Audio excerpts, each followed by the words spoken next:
Hello everyone, welcome to back my YouTube channel. Today in this video, how to fix WhatsApp PDF file not opening problem. See, this is the problem. Okay, let's get start. First, open Google Play Store app and search WhatsApp app. Now click on the WhatsApp.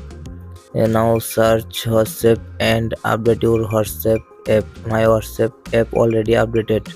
Okay, back.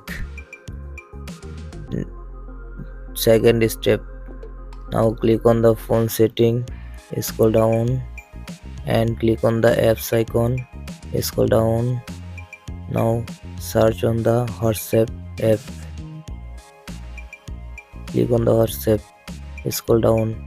Now click on the storage, now click on the clear check, now click on the clear data. Okay, back.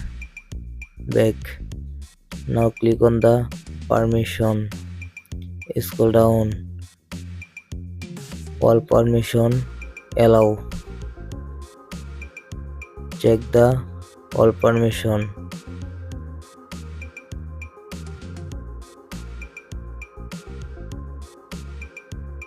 Now back. Now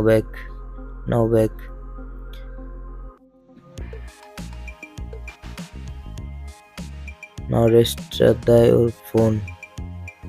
Now restart your phone and again open your phone. I hope your problem has been solved successful. Please subscribe my YouTube channel.